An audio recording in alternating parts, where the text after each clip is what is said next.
Bueno, Alejandra, ¿Qué muchas tal? gracias por recibirnos en tu casa. Eh, en principio, me gustaría que empezáramos a hablar un poco de tu trabajo en la CONAVIP. Sí, ¿A qué era específicamente lo que vos desarrollabas dentro de la CONAVIP? bueno, yo y Graciela Zanini, una poeta excelente, éramos las dos selectoras de libros. Ujú. Ya seleccionábamos libros. Todos los años la CONAVIP, vos sabés que compraba una cantidad de material que después no compró, ahora supongo que se ha vuelto a comprar material bibliográfico. Este, y bueno, leíamos 300, 2 veces al año, digamos, con 300 libros que se leían o veíamos si eran como para las bibliotecas y eso. Y además hacía una página vos sabés que las bibliotecas populares tienen un montón de gente que trabaja ad honorem. Claro.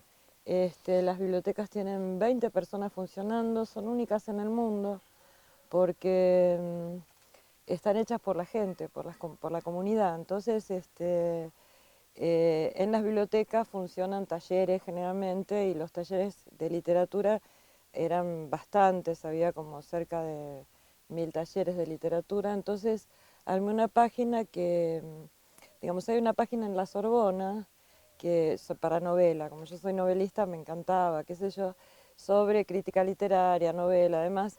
Y entonces lo que hice fue adecuar Literatierra, le llamé, Ujú. por una palabra que usa Lacan, en realidad, que tiene mucho que ver con el análisis de la crítica francesa. Y, y bueno, eh, ahí hice una página, un sitio, digamos, para trabajar con los talleristas. Así que bueno, y de esos, finalmente, cuando no se compraron más libros, demás, que empezó la gestión Macri, este, que estaba Aristizábal, un tipo muy piola, digamos, pero yo justo dejé la CONAVIP y hice un libro que se llama Escritura, Sí. que tiene que ver con toda la experiencia de ida y vuelta con los talleristas, lo que pudimos hacer. En realidad siempre fue algo piloto, nunca tuvo la expansión que a mí me hubiera gustado que tenga. Es decir, la idea era promover, digamos, un pensamiento crítico a través de la literatura, a través de la crítica literaria, Ujú.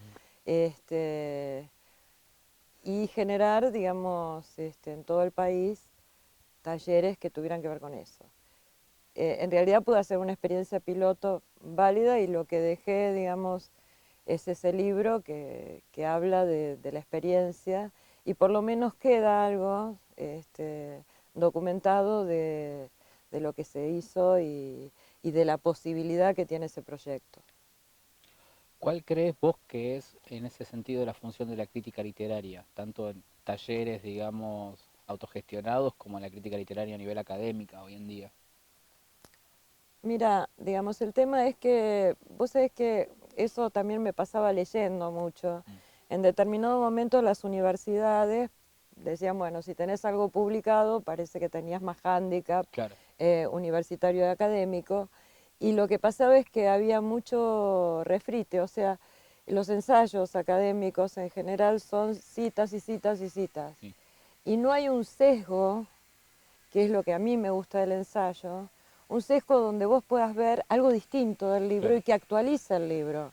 Digo, vos hablas por ejemplo, una de las críticas que más me gusta es Cristeva. Ujú. Viste, Cristeva habla de San Ignacio de Loyola, de la Locuela, qué sé yo, y vos ahí tenés un sesgo donde vas a buscar a San Ignacio, entendés que es un libro antiguo, Sí, sí. que nunca lo hubieras ido a buscar, para poder entender lo que está diciendo ella. Entonces, la crítica tiene que ser un sesgo que haga que otros libros se actualicen y no la cita por la cita misma, ¿entendés? Eso se notaba mucho en la lectura de los libros de Conavip, de universidades, ¿no? Ujú. Como que, viste, no había originalidad en el pensamiento, entonces no, era como, sí, era un saber, Claro. era un cúmulo de información en muchos textos que vi, ¿no? Había algunos que, bueno, salían del común. Yo seleccionaba esos, Claro. digamos, ¿no? pero bueno.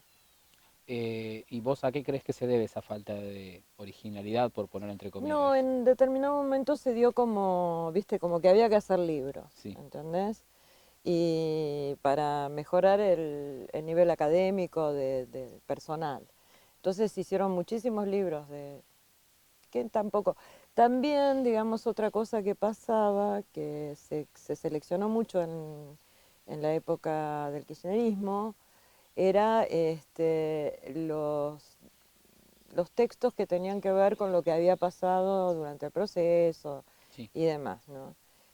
A mí también ese tipo de textos que son como que dan cuenta de lo que pasó desde el lado de la represión, siempre me molestaron. ¿por qué? Porque me parece que, digamos, reimprime la represión, se reimprime continuamente la represión. ¿En qué sentido? En el sentido de que, por ejemplo, yo no puedo ver La noche de los lápices, me angustia, me molesta además, ¿no?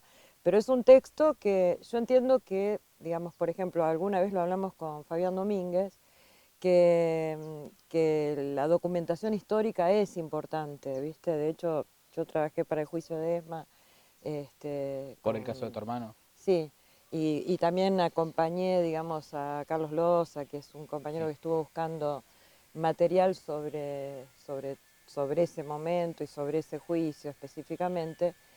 Y la verdad que, bueno, en esos casos la documentación es importante. La tarea de Walsh fue impecable, claro. digamos, pues sirvió para todo. La tarea de Walsh parece mentira, pero no había información salvo este, la carta abierta de Walsh y todos los documentos. Este, mm, entonces, bueno, a lo que me refiero es que en materia literaria yo creo que hay que recuperar otras cosas, ¿viste? Como por ejemplo, ¿cuáles? El deseo, el romanticismo de la época, la vida de las personas que desaparecieron, digamos. Cuando yo empecé a mirar con Loza, digamos, hacíamos un semblante de la vida, ¿viste? Una semblanza de la vida de cada uno, vos te das cuenta que había dos carreras, Claro, promedios altos, acción social en su desarrollo. La cátedra, por ejemplo, de arquitectura, ¿no? Yo recuerdo libros, yo me acuerdo que militaba en una villa y leía libros de arquitectura donde hablaban, por ejemplo, de cómo era casi antropológico, decía cómo la cultura del campo que junta barro y paja y demás, iba a la ciudad y en la villa se repetía lo mismo, claro. buscando chapas o, viste, como que había, y cuál era la estética de eso. Y bueno, había toda una revalorización de la arquitectura popular y bueno, así como en arquitectura, en medicina, digamos en diferentes lugares. Mi hermano tenía un dispensario, Mm, era médico. Y, mm, y bueno, y había una preocupación por una medicina social, claro. que sea una medicina que anticipe las enfermedades, bueno, lo que ya sabemos que se necesita siempre, digamos, para mejorar la calidad de vida de la gente, ¿no? Sí. En ese sentido, vos lo que estás diciendo es que la literatura académica que trabajó el proceso o todo lo que es el contexto de la historia reciente termina poniendo como protagonista al aparato represivo del Estado y no a las personas que Sí, fueron víctimas de ese aparato represivo del Estado. sí, Bien, en ese sentido, por ejemplo, yo recuerdo un librito de 2 tomos que es Palabra Viva, que lo publicó la sí, editorial Banco Nación, me parece, sí. en donde justamente se Conavip recuperan, también estuvo en Palabra claro, Viva, sí, y la Sociedad de Escritores de la Argentina, sí, fue creo una idea de Graciela Arauz y de Víctor Redondo en su mm, momento. Sí, sí, eso fue interesante. Pero hay también una vuelta más. Es decir, eso era también un documento de lo que escribieron ellos, claro, digamos, ¿no? Pero, pero ¿qué pasa cuando vos empezás a interrogarte sobre qué desapareció de nosotros con ellos? claro, ¿Mm? O por qué digamos, pensaron lo que pensaron. ¿Por qué se aniquila la persona cuando piensa? Porque había evidentemente una imposibilidad de cambiar la cabeza de la gente en ese momento. Yo siempre digo que en esos tiempos, yo me acuerdo que daba clases de apoyo en la villa, era chica, muy Sí, chica, y clase a los pibes y demás, y siempre recuerdo que era el mismo lenguaje. Yo con los padres de los chicos, con la gente de la villa, tenía el mismo lenguaje, es decir, no había diferencia de educación, teníamos la misma educación, podíamos dialogar. Las preguntas eran sobre la pobreza. Ah, che, ¿qué te pasa, flaca, vos que venís a una letrina o a piso de tierra? Pero esas preguntas que ellos me hacían, yo las contestaba en el mismo nivel lingüístico, digamos, claro, ¿no? Absolutamente comprensible. Después empezó otro tema, que es la marginalidad. La marginalidad es otra cosa. Y la marginalidad hace que cambiaron los discursos, el discurso es más tumbero, digamos, qué sé yo. Hay cosas que cambiaron y ya no tenemos la misma educación, ya no podemos hablar de igual a igual. Hay un rango de habla distinto y muy distinto, hay una brecha ¿viste? discursiva en ese sentido. Claro, y eso también a mí me llamó mucho la atención, porque yo me exilié, volví, cuando vuelvo, y veo cómo se había modificado el discurso. Era terrible, o era un discurso muy autorrepresivo en las clases media y demás, Claro, o un discurso, como te digo, absolutamente embrutecido y vaciado de, de posibilidades, que se notaba que no había educación, digamos, y que había mucha marginalidad. claro. Eso es lo que... Vos formás parte, digamos, de una generación que en el terreno del campo literario tuvo como una de las preguntas principales es la relación entre el arte y la revolución, ¿no? ¿Qué es ser un escritor revolucionario? ¿Qué es ser Sí. un escritor militante? ¿Qué es ser un escritor o una escritora intelectual? En ese sentido, ¿vos cuál crees que es ese rol y cómo ves la transformación de esa pregunta en la actualidad? A mí me parece que, digamos, más que nada pensarían que es un artista popular. Y un artista popular tiene un doble, digamos, un doble esfuerzo, ¿no? Ujú. Que es no hacer cualquier cosa, no dar cualquier cosa. Digamos, cuando te cuento lo que hacían con Avip en esa página, yo trataba de, o sea, lo que hice fue trasladar el ejemplo, una página de la Sorbona para los talleres populares, ¿entendés? Claro, Adecuarlos para que se entienda y que ingrese en el discurso elementos de la crítica para que tengan precisión, para que sean mejor su trabajo como talleristas. Era dirigido a los talleristas. Me parece que la verdadera revolución en este momento sería, digamos, acentuar el pensamiento crítico. Sigo insistiendo con eso. Me parece que no, no se logró, digamos, en base ¿viste? A programas por ahí, programas televisivos que decían cómo te habla la prensa, qué es lo que te miente, qué no te miente, pero que es muy exacerbado, sí, cuando en realidad, digamos, me parece que tiene que ser, si se quiere, como artista digo esto, pero en realidad es así, si se quiere más anarco, digamos, ¿no? claro. Que cada cual piense lo que tiene que pensar. En ese sentido me encantaba la historia. En las bibliotecas hay un fichero, ¿viste? Muy antiguo, que estaban las bibliotecas anarquistas Claro, y las socialistas, que en la época de la Semana Trágica fueron devastada. devastadas, pero es muy interesante porque ahí ves digamos, la unidad que tiene eh, la izquierda más de izquierda, digamos, con el radicalismo en materia cultural, porque las bibliotecas socialistas se quedaron con otro nombre. Por ejemplo, la mayoría de las que se llaman, ay, espérate, se llaman Alberdi, Mm, Juan Bautista Alberdi, eh, esas generalmente se llamaban Marx o, viste, qué sé yo, y mm, cambiaron de nombre, o sea que negociaron con el poder. Pero es muy interesante porque vos veías con lápiz rojo las fichitas de todas las que fueron anarquistas, Mira, ¿no? Y en todas esas decía biblioteca aniquilada. terrible. Terrible. Yo hice un cuento acerca de un tipo que me encantaba, se llamaba, no me acuerdo, pero tenía un nombre medio inglés.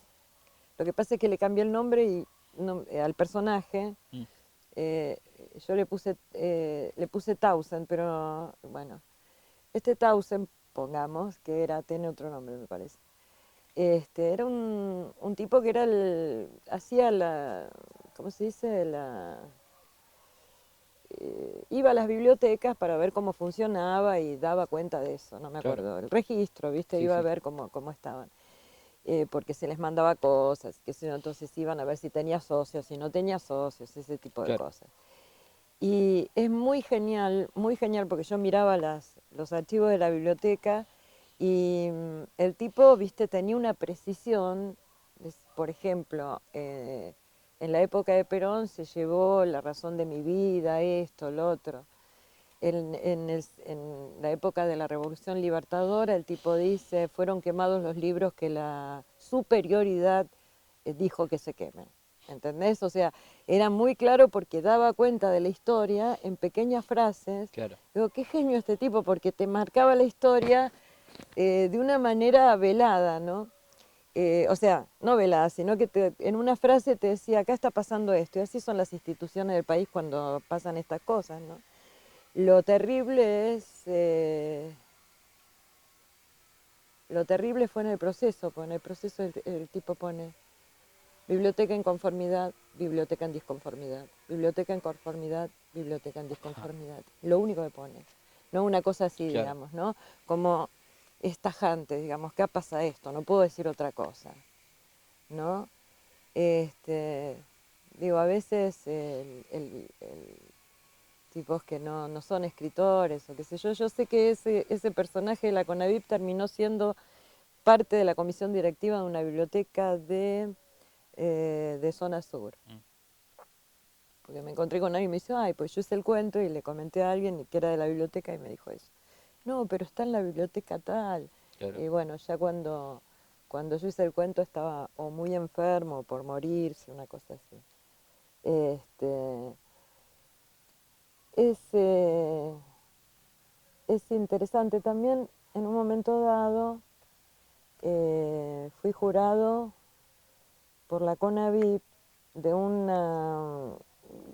donde las bibliotecas hablaban justamente de la represión con los libros y demás. Se hicieron varios trabajos. Lamentablemente no salió una biblioteca de Córdoba, que a mí me encantó el trabajo que hizo. Salieron otras bibliotecas que hablaban de los libros, los archivos Ujú, y demás. Viste, en el jurado se decidió eso. Pero había una particularmente que era muy interesante. Había hecho un trabajo sobre eh, la, la represión que hubo en relación a que buscaban quién leía tal o cual libro.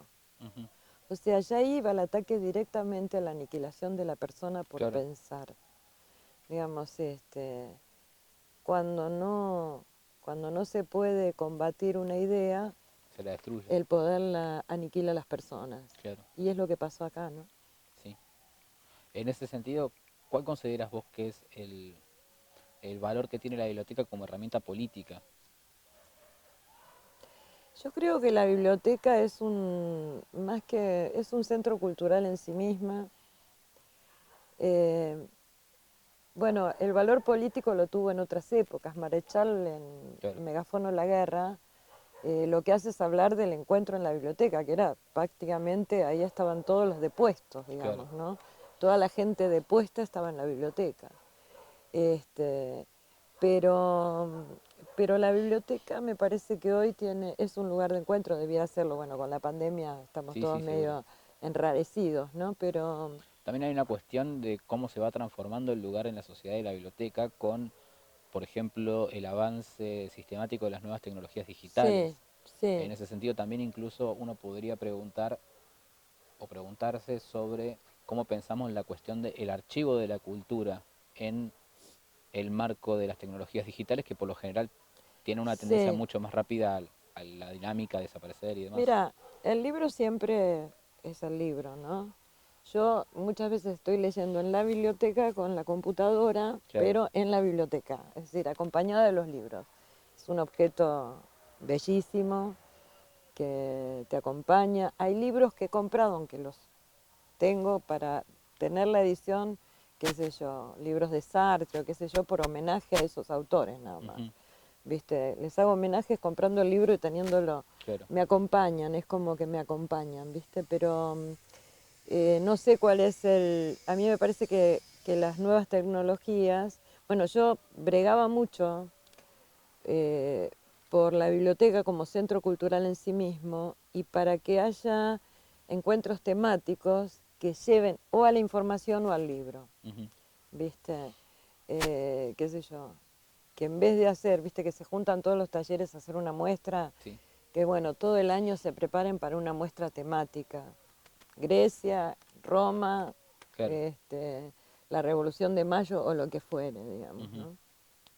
Eh, Me quedé con algo que dijiste vos de el rol del artista popular. En ese sentido, vos laburaste en por lo menos dos revistas importantes, que es La Junta Luz del 97 al 2002 y Homero Poesía del 99 al 2009.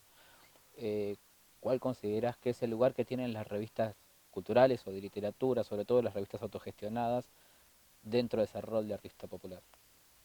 Bueno, mira, nosotros en realidad no sé mucho lo que hacíamos en ese momento, porque, viste, hicimos la revista La Junta Luz. Sí, La Junta Luz, o sea, le mandamos una carta a Hellman, porque La Junta Luz es el nombre de un poemario claro, de sí. Hellman, para ver si podíamos usar el nombre, y Hellman nos contestó que, que era un honor para él que, que pongamos ese nombre porque estábamos trabajando por el país, por la cultura y por la gente. Ujú. Imaginás que andábamos en bicicleta a 10 Sí, metros, sí, así, sí. repartiendo la revista.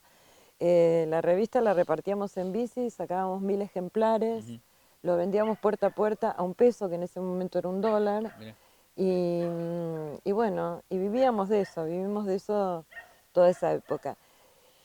Había momentos donde decía, ¿qué hago? ¿Viste? Porque, digamos, era tan informal el trabajo que yo decía, ¿qué estoy haciendo? ¿Viste? Porque tenía 3 adolescentes que alimentar y si claro. llovía no podía, ¿viste? Era muy, muy difícil. Pero, y la verdad que sentía que había mucha soledad, ¿viste? Porque era muy inhóspito andar repartiendo una revista cultural, ¿viste? Hasta que, bueno, yo siempre digo que la CTA hizo algo maravilloso, que fue unos encuentros Nuevo Pensamiento, Ujú, que ahí me di cuenta que había un montón de gente en pequeños grupitos que durante toda la época del menemismo y demás, hicieron o cubrieron espacios que antes cubría el Estado, claro. ya sea pequeños dispensarios, revistas culturales, bibliotecas, lo que fuera, Sí, pero sí, había como un movimiento muy, muy importante de gente que me di cuenta ahí. Entonces ya cuando fue ese encuentro ya me di cuenta que no estábamos solos, claro. que, que en el país había una construcción. Y eso fue muy interesante. Una construcción cultural desde mi punto de vista y mis encuentros ahí, y desde todas las áreas, viste, de comedores, esto, lo Sí, otro, sí, sí. había acción social, de medicina, etcétera. ¿Y con Homero Poesía? Con Homero Poesía fue otra cosa, fue un poco estamos podridos de esto. Fue un poco, viste, buscar un espacio ya más para nosotros, Claro. ¿no? Me parece. Y además fue el propulsor de Homero fue Jorge, Mm. digamos. Él decía, tenemos que ir a Capital, ya basta, estoy podrido, viste, como que estaba un poco cansado de... Aparte, una vez fue a repetir una revista y repitió la revista, se la llevó a la misma gente y se la compraron de vuelta. Y entonces él se dio cuenta que la revista no la leían y se deprimió muchísimo. Decía, ¿para qué hacer esto si nadie la lee? Decía, Claro. ¿viste? Yo digo, no, hay gente que la lee. Realmente digamos, yo sé que hay gente que la lee y gente que no, Sí, ¿viste? Pero seguro. que lo hace por un aporte a la cultura, por ahí, qué sé yo. Esto que mencionabas vos, que decía Jorge, de bueno, estoy podrido de acá, vamos a Capital, etcétera. En ese sentido, hay una centralización del aparato cultural en Ciudad de Buenos Aires que me parece que hoy en día está poniéndose un poco en duda con el crecimiento de las revistas culturales, sobre todo en el conurbano bonaerense, en el marco de lo digital. ¿Vos cómo ves? Y, perdón, y esas revistas suelen trabajar mucho con poesía, sobre Ujú. todo. Digamos, hay como un boom dentro de la poesía en el conurbano bonaerense. ¿Cómo ves vos el campo de la poesía actual? Mira, yo creo que hay muchísimos poetas, muchísimos, que hay una movida muy grande de jóvenes en poesía, y que escriben bien. Este, eh, en realidad, mucho de la poesía no te hablo porque eso era particularmente un campo de Jorge, digamos, Claro, el de la poesía. O sea, yo lo acompañaba mucho, hago poesía, pero me gusta más hacer novela, crítica. claro. Este, pero, pero sí, digamos, una de las cosas que a mí me llama muchísimo la atención es la cantidad de grupos de poesía que hay y qué significado tiene, qué efecto tiene, ¿no? Qué efecto tiene como cuestión de época, ¿no? Como cuestión cultural, Mm. no sé. La verdad que no tengo idea en qué puede derivar, pero es interesante. Bueno, y Jorge, acá una vez me acuerdo que Humberto Rivas, un escritor amigo, dice, digo, ay, nosotros estamos solos ahí. Me dice, bueno, no, no están solos, están ustedes. Claro. Decía, ¿no? Entonces, este, bueno, eh, a los años me viene una de las chicas, alumnas nuestras, me dice, vení que hay un centro cultural. Y vi que estaba lleno de jóvenes Mm. que hacían poesía, viste, había un recital importante. Y te juro que fue conmovedor, porque, viste, Claro. decís, bueno, algo sirvió lo que hicimos. No Mm. sé si fuimos nosotros, viste, Sí. pero creo que fue una movida de esa época que, bueno, para algo sirvieron los aguantes. De hecho, viste, la otra vez me contaba un amigo de acá que, no, pero esa chica sabe de vos, ¿y cómo sabe? Y porque ella fue al aguante, ¿viste? Mm. Habíamos hecho los aguantes de la cultura. Y viste, como que hay, Sí, una red que está tejida y que en que, algún viste, que momento uno da. no se da cuenta y que va armando, ¿no? Claro, sí. Quisiera pasar un poco a tu escritura. Hay un texto muy breve de Borges que es Kafka y sus precursores, en donde básicamente la tesis principal es que el escritor termina eligiendo eventualmente sus precursores en función de las Ujú. influencias que tiene. ¿Cuál creerías que son tus influencias personales o cuál sería la lista de precursores que vos armás? Mira, yo leo mucho filosofía, psicoanálisis, Sí, me gusta Cristeva, me gusta mucho Sartre, me gusta mucho Simón, obviamente. Este, tengo mucho trabajo, Campbell, digamos, sí. los estudios de simbolismo. Yo trabajo mucho con el símbolo en la novela. Este, pero si te digo que estoy haciendo un ensayo bastante, digamos, largo, que Mm. vengo haciendo hace 30 años, un ensayo sobre la obra de Joyce, Joyce. que es maravilloso. Es uno de los personajes más ricos, que a mí me encanta porque es una apuesta siempre, ¿viste? Así que bueno, ese sería, no es mi precursor, porque, ¿viste? Qué sé yo, uno a veces tiene un escritor preferido, pero no es mi precursor en realidad, ¿viste? Ujú. No, no escribo como Joyce, Claro. pero, digamos, me encanta leerlo porque descubro, eh, me revela cosas, digamos. Sí, en ese Y sentido. Borges, que Sí, es, digamos, que no lo podés dejar de nombrar, cualquier escritor que ha leído a Borges es un maestro, digamos. La referencia de Borges no es tanto por la creatividad o lo que dice, sino por la posición que toma frente a los textos y cómo al tomar esa posición, sobre todo en las disquisiciones me encanta, ¿no? sí, Este, ahí, digamos, yo vivo aprendiendo a escribir, claro. ¿no? Es maravilloso. Y en ese sentido, ¿vos cuál crees que es tu principal apuesta a la hora de escribir? Digo, ya que Joyce es siempre una apuesta y es una apuesta gigante porque además, por lo menos a título personal, para mí Joyce es un escritor que marca un antes y un después en la escritura del siglo XX. Sí. En ese sentido, ¿cuál sería o cuál crees vos que es tu apuesta a la hora de escribir? Mira, mi apuesta para escribir en realidad es buscar, si se quiere, algo medio mágico, porque es, o no, el símbolo como lugar de resolución de cosas, ¿no? O sea, yo me meto a escribir, por ejemplo, ahora estoy haciendo 4 novelas, que ya hice una, estoy en la segunda. Empecé por la tierra, son los 4 elementos, Claro. digamos. Empecé por la tierra, que ya la tengo terminada, ahora siempre con una pregunta sobre el arte, ¿no? En la tierra era todo lo que el arte entierra y desentierra, ¿no? Ujú. No está dicho, digamos, no es un Claro, sí. ensayo, pero digamos hay dos primas que son artistas y van desenterrando de alguna manera a través del arte a sus ancestros, ¿no? Ujú. Y ahora iba a ser el agua, porque el agua fluye después de la tierra, pero resulta que se murió mi madre, murió Jorge, entonces evidentemente se me quemaron todas las naves, Claro. había que empezar de vuelta, entonces la pregunta es sobre el fuego.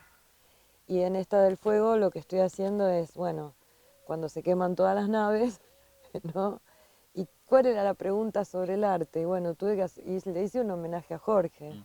Jorge era eh, digamos, el arte que él hacía era el arte de los destellos, ¿viste? Eran destellos, eran chispas, Claro. eran las chispas del fuego. Ujú. Entonces me pareció que venía bien que sean ya, o sea, la historia tiene que ver es una historia de una chica de Granada que tiene varias vidas que va quemando, digamos, ¿no? Claro.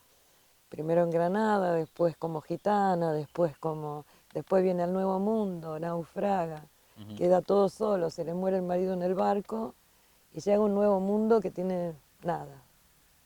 Y ahí en ese nuevo mundo hay que volver a construir, ¿no?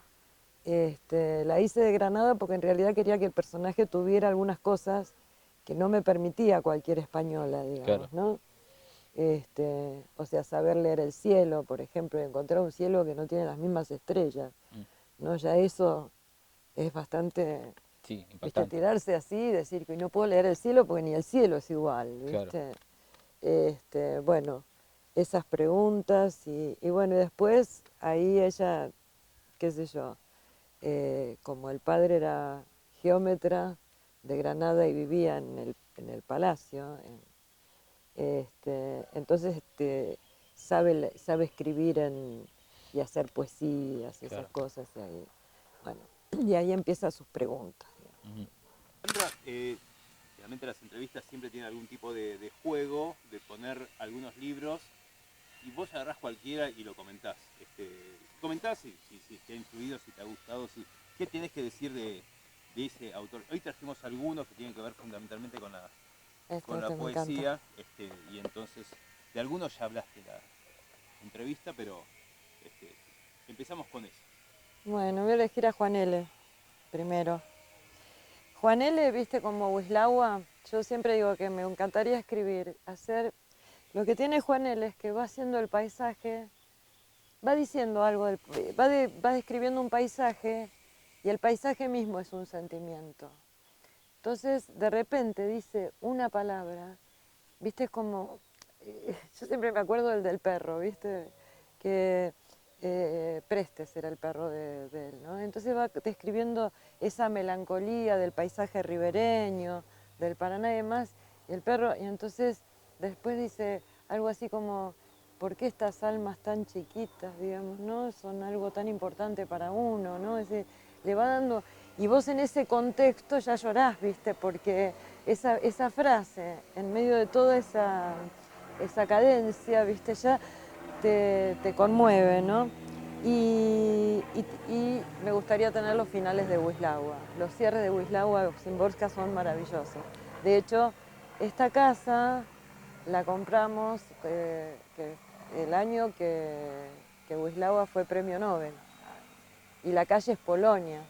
Así que la casa es Casa Huislahua. Tengo un cartel que le tengo que poner al portón cuando el portón esté hecho, porque es Casa Huislahua en realidad, en homenaje a Szymborska. Bueno, pero a ver qué hay acá. ¿Tengo que leer algo? No, simplemente ¿No? lo ves, si querés leer algo, Ah, lo podés leer, pero es hablar de algunos de claro. los autores. Después, Di Mario, mira. Di Mario es un tipo re querido, muy, muy amoroso.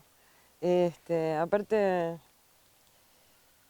con Di Mario siempre tuvimos una relación, porque él era profesor acá en la escuela y nos mandaba a los alumnos. Así que las alumnas nuestras más queridas, como Eliana Cosi o Daniela, que está en Francia y demás, eran alumnas de Di Mario, ¿viste? Y él, él decía que vengan, y muchos chicos que vinieron al taller venían por Di Mario. Así que bueno, es más que nada eh, tuvo el premio también, un premio importante en Córdoba, se fue a Córdoba y se dedicó a la poesía. Después de profesor, algo teníamos que ver, ¿viste? Porque él se dedicó después de lleno a la poesía. Y no, la verdad que un tipo muy querido, y espero estar pronto en Córdoba, ¿viste? Cuando pase la pandemia ir a visitarlo, porque tenemos pendiente hacer algo, ¿viste? Llevarle algo de Jorge. Voy a dejar para el final, ¿puedo? No tenés que verlos todos, sino Ah, que bueno. elegís lo que Bueno, quieras hablar. Pizarnik no me gusta. Me gusta, pero digamos, no niego su poesía, pero el suicidio nunca fue mi apuesta, ¿viste? Esa cosa, así me parece que hay cosas para decir más vitales, ¿no? Y bueno, Liendro, que fue un colaborador desde siempre, estuvo en la Junta Luz, siempre con informaciones. Liendro tiene una capacidad de cambiar el rumbo de la información que es maravillosa, y de todo, tiene de todo, ¿viste? Y siempre tiene algo, y si le pedís algo lo tiene, ¿viste? Es maravilloso, así que bueno, y también muy querido. Aparte, Jorge escribía poemas como, tenía un poema que era, al principio, cuando yo lo conocí, viste, por ejemplo, esa mujer de alas oscuras, o poemas mucho más, menos sociales, si querés, ¿no? Y Liendro le dice, ¿por qué no escribía sobre el ser nacional con Z? ¿No? Y ahí empezó Matambre. Y después esa cosa de videoclip que tuvo, que De es los 90. muy de los 90, y después todo el armado de Jorge del sonido y qué sé yo apareció en Matambre, que fue el primer libro. Y ese libro, el instigador de ese libro primero y del Ser Nacional, el Ser Nacional es el poema que hizo para hablar sobre el nacionalismo. Así que bueno. Y después que es, Ese ya es Jorge. este ya es Jorge, ¿no? Que tiene para mí el poema más cortito, más sintético, más mejor que me hayan hecho, porque es tal cual. ¿Viste cuando vos decís, si alguien tuviera que describirme, nadie podría describirme mejor? Hay una calle privada en tus ojos que recorro en secreto cuando no estás. Y después, voz cristalina, beso húmedo y caricias, la lengua tibia, el semicírculo, y chau literatura. ¿Viste? Eso es un apartado. Pero esto de una calle privada en tus ojos es porque... Y hay otro poema que me hizo él que lo tengo guardado, que es mío, no lo voy a publicar nunca porque es muy lindo, o que lo publiquen cuando me muera. Pero que él decía, te encuentro en el Petit Café, cuando yo salía de la Conavive, en el Petit Callao, y pasan los personajes por tus ojos y no me mirás, ¿no? Como que, y es cierto, ¿viste? Hay una calle privada en mis ojos que tiene que ver con otra cosa, que, ¿viste? Que no transmito, ¿viste? Por ahí, pero que está, ¿no? Estoy hablando con vos y estoy pensando, ¿viste? Esto en Joyce, ¿viste? Esto, ¿en qué? No, porque la mina, ¿viste? O estoy en otra vida, siempre estoy, y cuando escribo una novela siempre estoy en otra vida. Estoy acá y allá, ¿viste? Como como que soy como que estoy acá, pero estoy en el naufragio, ¿no? En este momento.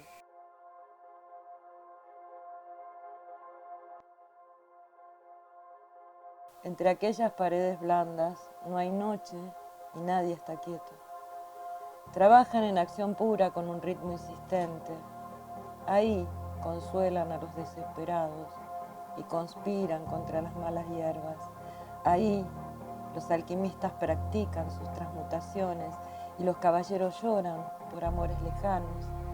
En la cuarta morada, las mujeres cargan cántaros de azufre, los aprendices extienden sogas y los obreros levantan las columnas del tiempo. Ahí nadie duerme, ahí todos sueñan.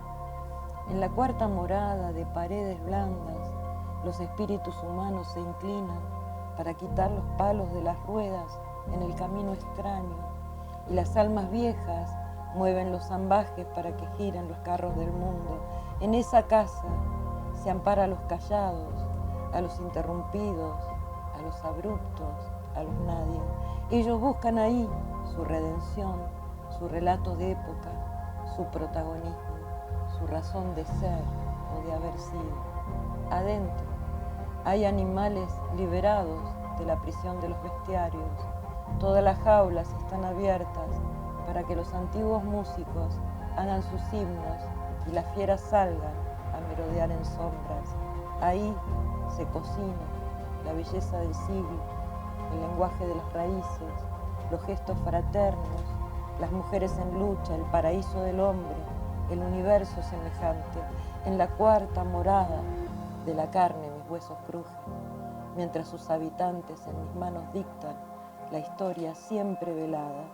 En ese lugar solo tienen albergue los guerreros vencidos, los heridos de muerte, los hijos del hambre, las hembras lapidadas, los que viven a la intemperie, los perseguidos, los inconclusos, los mutilados y todos los miembros del aquelarre humano carbonizados por el poder, porque ahí solo tienen albergue los sagrados.